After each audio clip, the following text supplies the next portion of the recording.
Trends to leave in 2024. 2024 has been a year in pop culture. I wouldn't say it's been a terrible year, but there have been a lot of moments to digest. Too many. The social climate has also been weighed down by a lot of conspiracy theories. In a sense, it feels like the 2000s all over again. Not only is it reflected in our art and music, but also in the way people are choosing to communicate, which varies. There are many things, many hot talking points, a few sayings that I would just like to see left behind. So without further ado, let's get right into it. Predatory bait videos. The first thing we're going to talk about is a trend that I've seen explode on social media in 2024, and it's predator bait videos. I want to emphasize off the bat that this is not about feeling bad for predators. It's about the people putting these videos together not really giving a shit about the cause at hand. The predators are not being arrested, and it just comes across as some type of sadistic corn to me. And I think what really set it off for me that this is not genuine is when it became such a spectacle, and they would have celebrity guests like Lil Pump appear on these videos. And the craziest one was the rapper The Game, appearing on one of these videos to catch a predator, when he has sexual assault allegations himself. It just feels so gross to exploit such a serious topic and turn it into a reality TV show with celebrity guests.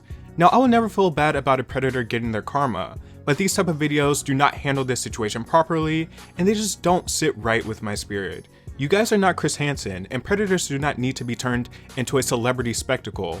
But yeah, that's how I feel about this subject. Another one is Sabrina Carpenter being too sexy. This is kind of a light one, but when this started coming up, I was like, what is this? Is this 2003? Are we still having the same exact conversation about a female pop star being too sexual for the youth? Time and time again, it's been stated, it is the parents' job to parent their own kids, not the pop star. And that leads me into the other side of the spectrum. Meaningless hypersexuality in all forms of media. I've seen this criticism hurled at shows like Euphoria and the modern music landscape in general. There's not to say there shouldn't be sex scenes or artists shouldn't be sexual, it's just to what extent and what does it actually contribute to the story or theme. Like for example, I think Sabrina has a clear vision and her being sexual contributes to her overall theme. I think there's been a lot of people leaning heavily into it when the art or song doesn't even go there or justify it. And some might ask, what is meaningful sexuality as it pertains to media then? Sex is human nature, it's instinctive to pretty much everyone. And I immediately think of albums and songs like Donna Summer's Love to Love You Baby, Madonna's Erotica, Janet's Janet, Marvin Gaye's Let's Get It On, that really go there. They have a clear theme. They follow up to the promise of what they are talking about, and that also might coincide with steamy visuals or performances. An example that I thought was kind of lazy and falls into the meaningless hypersexuality trope was Tate McRae's It's Okay, I'm Okay music video, where she gave the illusion of being completely naked, and I felt like it was just very misplaced and felt random. The song doesn't even go there. If she was releasing something like I'm a Slave for You or Dirty, it would be so much more compelling in my eyes, but it just felt like I want to make a moment with a rather plain song. And I also want to say, obviously nudity is not only reserved for sex. We see them in like pregnancy photo shoots or just art pieces, but I'm referring exclusively to people who are trying to sell sex, but it just feels empty and random and misplaced. And obviously people can do whatever they want with their body. This is not that type of party.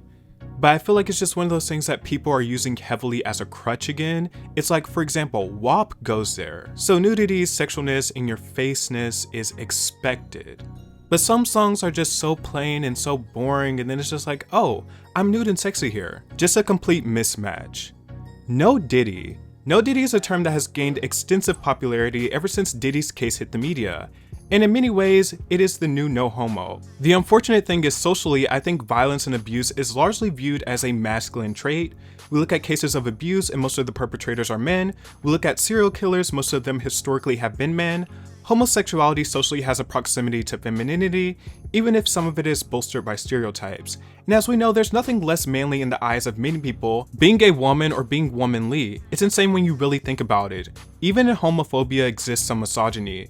But the fact of the matter is, socially in the eyes of many, homosexuality is still the ultimate ender of masculinity. While Diddy being an abuser is horrific, it's not unusual for a man to be an abuser. And while there's been great progress made with gay people in the States, socially and legally, genres such as hip-hop and R&B still remain greatly conservative. Hip-hop especially is a genre rooted in machismo, and Diddy has branded himself as the ladies' man, and by all accounts, at least publicly, he was. I think it's very easy to dismiss taking issue with things like this as being a snowflake or taking things too seriously, But the fact of the matter is, it is harmful rhetoric. Diddy's crime is not that he was allegedly attracted to men, it's that he allegedly abused men, women, boys, and girls. That should always take precedent over anything else, not his sexual orientation. Speaking of Diddy, some of the conspiracy theories surrounding his case have gotten way out of hand. It's another aspect of people turning something serious into a spectacle. And of course, this is the type of case that is going to invite speculation. It's only normal. And I think there is genuine speculation to be had about many things surrounding Diddy. But in the same token, it's one of those things where some people are pushing mindless conspiracy theories as fact, and they don't really care about the victims at hand or case at hand. It's just a clickbait thing to them. Another one for me was everything does not need to be a joke. Can we be serious even a little? The rise of meme culture is great, but it's also opened up everything to constant jokes. Even like how people consume art, something serious will be memed to death. Unfortunately, we live in a world where someone being extremely vulnerable, pouring their heart out, is able to take on a different context for amusement, and it's out there forever. And I realize this is far more general, but I do wish there was a way to lessen this.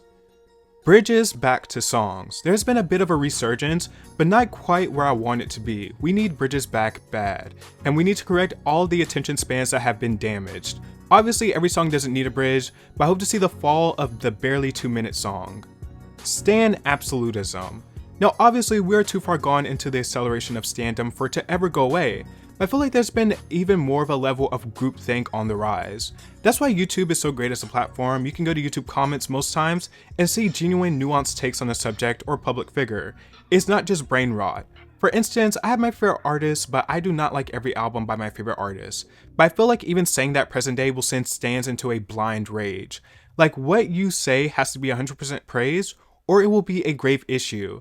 Stans will also mischaracterize what you say if they don't like what you say and virtue signal. Of course, a normal fan doesn't share this notion, but stans do. Stans are extremists. I've been called every slur in the book, and I'm sure that's true for many other creators as well. But it's like, can we just be normal? You can feel like my take is trash, you can even express that, but why must I share the same idol worship as you?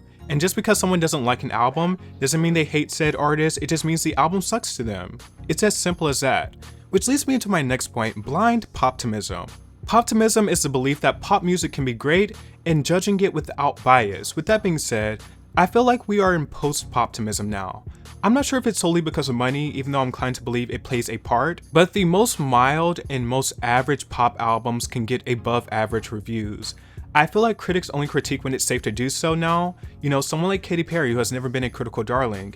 And it feels so strange because I feel like music listeners are becoming more representative of how an album was actually received at the time of its release, rather than publications. And it's like when we look back at this media, it's going to be like, that's not really how people felt at the time. You know, even if they feel it now, it's not how they felt at the time.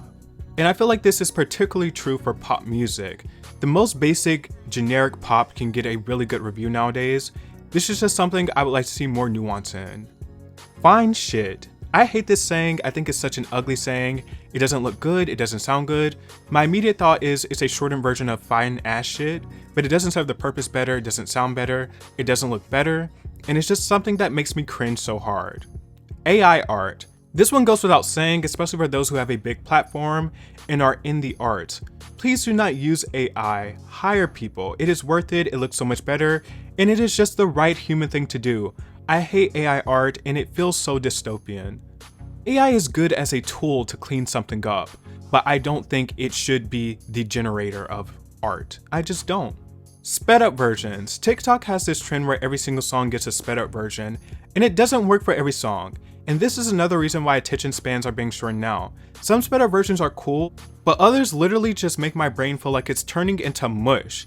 I just hope this trend is slowed down, literally. But yeah, that concludes my thoughts on trends that should be left in 2024. I hope 2024 was a great year for you guys, and if not, guess what? 2025 is going to be so much better, and we are speaking it into existence. Tell me what trends you think should be left in 2024 down below, and don't forget to like, share, and subscribe. Thanks for watching, all you beautiful people. Bye.